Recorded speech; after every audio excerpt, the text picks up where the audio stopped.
বনি ইসরায়েলের এক আল্লাহর ওলি ছিলেন জুরাইস আলাইহিস সালাম।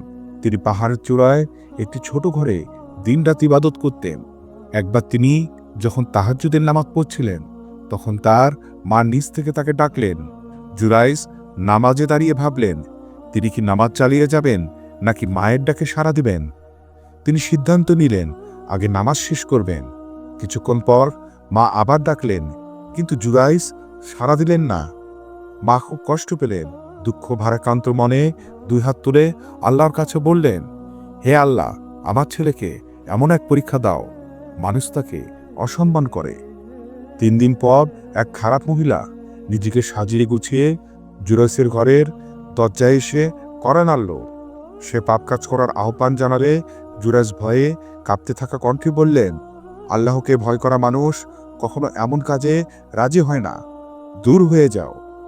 নারী ব্যর্থ হয়ে পাহাড় থেকে নেমে গেল এবং এক রাখালকে পেয়ে তার মায়া জালে ফেলে পাপ কাজ করল। সে গর্ভবতী হয়ে পড়ল।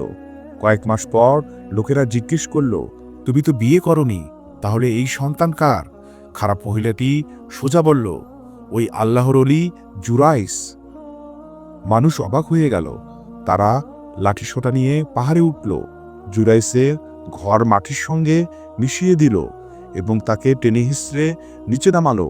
মানুষেরা বলল, এই নারীর সন্তান তোমার, আজ তোমার মৃত্যুদণ্ড হবে। জুরাইস বিনীতভাবে বলল, তাকে যেন 2 রাকাত নামাজ করার সুযোগ দেওয়া হয়।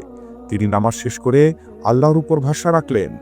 তারপর তিনি নারীর পেটের দিকে ইশারা করে বললেন, হে শিশু, আল্লাহ যদি তোমাকে কথা বলার অনুমতি দেন, তবে বলো তোমার পিতাকে। হাজার হাজার মানুষের সামনে অলৌকিকভাবে পেটের ভেতর থেকে বাচ্চার স্পষ্ট কণ্ঠ ভেসে এলো, হে জুরাইস, আপনি আমার বাবা নন। নিচে যে রাখাল দাঁড়িয়ে আছে সে আমার বাবা। মানুষ অবাক হয়ে গেল। সবাই বুঝল জুরাইস সম্পূর্ণ নির্দোষ। মানুষ কাঁদতে কাঁদতে তার কাছে ক্ষমা চাইল এবং বলল, হে জুরাইস, তুমি চাইলে তোমার ঘর সোনা দিয়ে বানিয়ে দেব। জুরাইস বলল, যেভাবে ছিল ঠিক সেইভাবেই বানিয়ে দাও। এই ঘটনা প্রমাণ করে মায়ের দোয়া এবং বদদোয়া উভয়ই কবুল হয়।